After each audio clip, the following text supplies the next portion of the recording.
قوم کے سامنے اپنے پاکستانیوں کو پاکستان کی جو معاشی سچویشن ہے، جو حالات ہے، میں چاہتا تھا کہ میں آپ کو آگاہ کروں، کیونکہ شاید ہی اس ملک کی تاریخ کے اندر اتنے برے کبھی بھی پاکستان کے کبھی بھی اتنے برے معاشی حالات نہیں جو آج ہیں. اور میں اس لیے اس کے اوپر آپ سے بات چیت کرنا چاہتا ہوں کیونکہ یہ ساری قوم کو پتا ہونا چاہیے ہم کدھر جا رہے ہیں.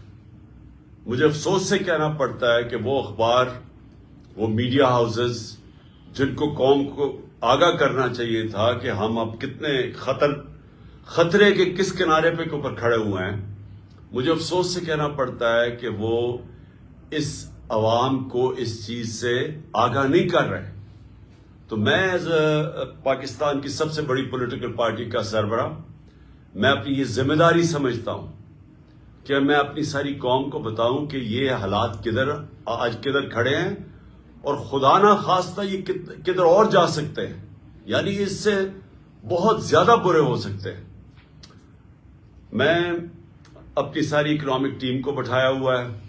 میرے جتنے بھی جو میری پارٹی کے ٹاپ اکانومسٹ ہیں، جس میں شوکت ترین ہے، حماد اظہر ہے، جس کے اندر مزمل ہیں، جس کے اندر ہمایوں اختر ہیں، میں نے ان ساروں کو آج دعوت دی ہوئی ہے کہ آج سارے یہ بھی اس چیز کے اوپر ڈسکس ہے. عمر ایوب ہے. اس کے علاوہ میں نے اور بھی آؤٹ سائڈ ایکسپرٹس کو بلایا ہوا ہے اور میری کوشش یہ ہے کہ وہ ہم آج مزید اس چیز کے اوپر ڈسکشن کریں. ہمارے سلمان ہیں.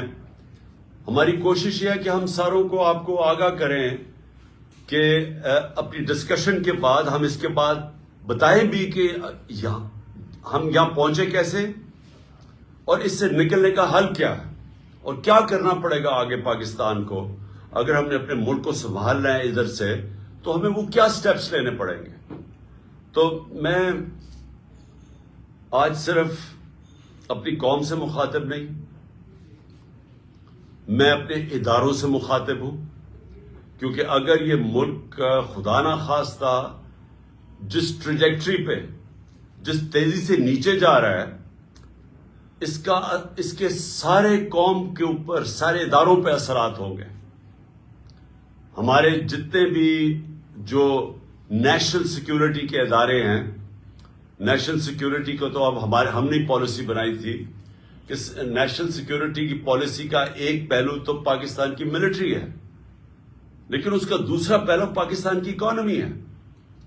تو یہ ہم نے جب پالیسی بنائی تھی، ہم نے مثال دی تھی کہ سوویت یونین، اس کی فوج تو بہت دنیا کی سب سے طاقتور فوج تھی، لیکن جب وہ معاشی طور پہ جب وہ نیچے گیا تو آخر میں فوج نہ بچا سکی اس سوویت یونین کو ٹوٹنے سے. تو ہم سب کو یہ خطرہ ہے اور ہمارے نیشنل سیکیورٹی کے ادارے، جس میں فوج بہت بڑا اس کا ایک کمپوننٹ ہے، ان سب کو آج سوچنا چاہیے کہ آج ہم کھڑے کدھر ہیں. اور میں اپنی عدلیہ کو، کیونکہ ہماری عدلیہ کا بھی ایک بہت بڑا رول ہے اس ملک کے اندر، ان کو اپنا رول پلے کرنا چاہیے، کیونکہ اگر ان کو بھی ان کی جو اللہ نے ان کو جس مقام پہ ہمارے ججز کو بٹھایا ہوا ہے، تو وہ جواب دے تو وہ بھی ہوں گے کہ خدا نہ خواستہ اگر یہ ملک اور اسی تیزی سے نیچے چلا گیا. اس کے علاوہ بزنس کمیونٹی ہے پاکستان کی. مجھے ابھی تک حیرت ہے کہ بزنس کمیونٹی کیوں نہیں آواز بلند کر رہی، کہ بزنس کمیونٹی کو نہیں نظر آ رہا کہ ملک کدھر جا رہا ہے.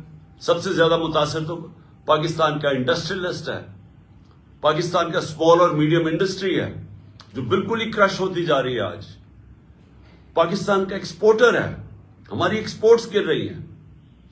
وہ بھی پوچھیں کہ پاکستان سے جو باہر پاکستانی بیٹھا ہے وہ کیوں نہیں ریمیٹنسز بھیج رہا.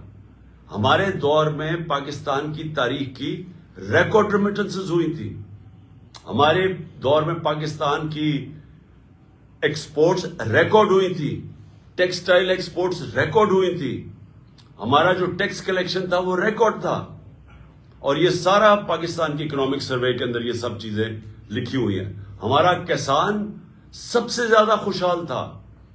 ہمارے 2 سال 4 میجر فصلوں کے اندر بمپر کراپس تھی. سالوں کے بعد کتنا پیسہ کسانوں کے ہاتھ میں آیا تھا وہ ریفلیکٹ کرتا ہے. جتنے موٹر سائیکل خریدے گئے, جتنی گاڑیاں, جتنے ٹریکٹر خریدے گئے, تو وہ یہ جو ریکارڈ پہ پہنچے اس لیے کہ کسان کے ہاتھ میں پیسہ آیا تھا, فصلیں ہماری اوپر تھی. تو سارے کسانوں کو بھی میں آج ان سے بھی بات کر رہا ہوں, آپ کو بھی اپنی آواز بلند کرنی ہے. آپ پھر سے ہمارا انڈسٹریل لارج سکیل مینوفیکچرنگ جو پاکستان کی تھی وہ کتنے سالوں کے بعد اس کی 10.7% اس کی گروتھ ریٹ ہوئی تھی. ہمارے آخری مہینے میں 27% انڈسٹریل گروتھ ہوئی تھی جو آج 0 پہ آ گئی ہے.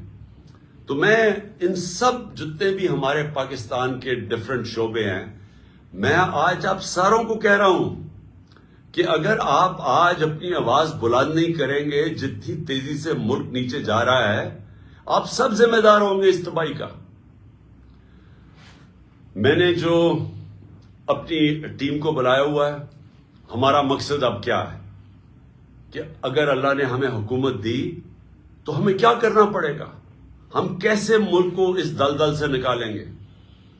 جو ہمارا ڈالر گیپ ہے وہ بڑھتا جا رہا ہے, کیونکہ جو ہم نے باہر قرضے لیے ہوئے ہیں, اور مجھے یہ بتانا پڑے گا کہ قرضے تحریک انصاف نے تو لیے تھے قرضوں کی قسطیں واپس کرنے کے لیے, لیکن جنہوں نے قرضے ہمارے ملک کو مقروض کیا تھا وہ یہ 2 جماعتیں ہیں. 30 سال سے یہ اقتدار پہ بیٹھی ہوئی ہیں, اور جو اس ملک کے اوپر قرضے چڑھے ان کے دوران پہ چڑھے. تو اب ایک طرف ہمیں قرضوں کی قسطیں دینی ہے, ڈالرز میں قسطیں دینی ہے. ہم نے پار کے جو کانٹریکٹس کیے ہوئے ہیں بجلی والے, بجلی جو ہم نے یہ پار جنریشن پلانٹس بنائے ہیں, وہ سارا ڈالر میں پیمنٹ کرنی ہے, اور ڈالر کی قیمت بڑھتی جا رہی ہے, روپیہ گرتا جا رہا ہے, اور وہ گرتا جائے گا جب تک کہ ہمارے ملک میں زیادہ ڈالر نہ آنے شروع ہوئے. تو جب ریمیٹنس بھی گر رہی ہیں, اور ریمیٹنس اس لیے گر رہی ہیں کہ جو آفیشیل ریٹ ہے ڈالر کا اور جو مارکیٹ ریٹ ہے اس میں جب اتنا زیادہ فرق آ جائے, اور غالباً 10 روپے سے زیادہ فرق آ گیا, تو وہ جو باہر پاکستانی ہیں, جو ہمارے جو ورکرز ہیں, جو لیبر, وہ پھر ہنڈی کو استعمال کرے گی. تو جب بینکنگ چینل سے وہ پیسہ نہیں آئے گا تو ڈالر اور کم ہو جائے گا جو پاکستان میں ہے. تو ایکسپورٹس بھی گر رہی ہیں, وہ بھی گر رہے ہیں, انویسٹمنٹ آ نہیں رہی, باہر کسی کو اب اعتماد نہیں رہا پاکستان کی اکانومی کے اوپر. جو باہر کے آج انویسٹرز, پوٹینشیل انویسٹرز ہیں یا کمرشل بینکس ہیں, انہوں نے تو پیسہ دینا نہیں ہے پاکستان کو, کیونکہ پاکستان کی جو کریڈٹ کی رسک ریٹنگ ہے وہ تو ہمارے دور میں 5% تھی, آج وہ تقریباً 100% پہ پہنچ گئی ہے. تو باہر سے تو پیسہ آنا نہیں ہے, اور 88% پاکستان کے اندر جو انویسٹر ہے وہ گیلپ سروے کے مطابق وہ پاکستان کی اکانومی کے اوپر اعتماد کھو بیٹھے گورنمنٹ کے اوپر.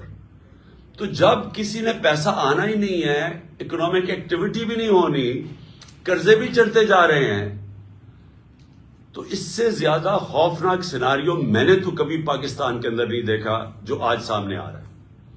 اور سب کو پتا ہے, جو بھی آج یہ دیکھ رہے ہیں پروگرام, سب کو پتا ہے کہ اس کا حل ایک ہے, فری اینڈ فیئر الیکشنز. اس کے علاوہ اور کوئی دوسرا حل ہی نہیں. جو مجھے آج بتا دے کہ اس کے علاوہ اس کا حل کیا ہے, مجھے ایک آدمی بتا دے اس کا حل کیا ہے.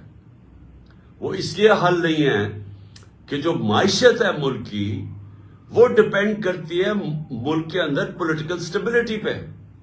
اگر ملک کے اندر سیاسی طور پہ استحکام نہیں ہے تو وہ معیشت سب سے پہلے اس سے متاثر ہوتی ہے. اور وہ کیوں؟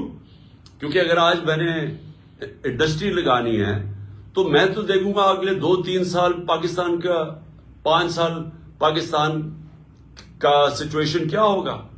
تو اگر مجھے یہی نہیں پتا کہ اگلے 3-4 مہینے 5 مہینے میں پاکستان کا سچویشن کیا ہوگا, کہ کون گورنمنٹ آئے گی, کیا حالات ہوں گے, تو میں تو آج اپنا پیسہ نہیں لگانے لگا پاکستان میں. بلکہ مجھے اگر یہ بھی خوف ہے کہ میرا روپیہ بھی گرتا جا رہا ہے تو میں تو ڈالر خریدوں گا, میں تو یہ سونا خریدنا شروع کروں گا جو آج نظر آ رہا ہے. تو اس لیے میں سارے جتنے بھی لوگ یہ پروگرام دیکھ رہے ہیں، میں اب سب کو یہ پھر سے کہنا چاہتا ہوں کہ اگر آپ آج الیکشن کے لیے اپنی آواز بلند نہیں کریں گے تو آپ پھر بغیر سوچے آپ اصل میں اس پاکستان کو اس سیناریو میں دھکیل رہے ہوں گے کہ جدھر آگے اور معیشت نیچے جانے لگی ہے۔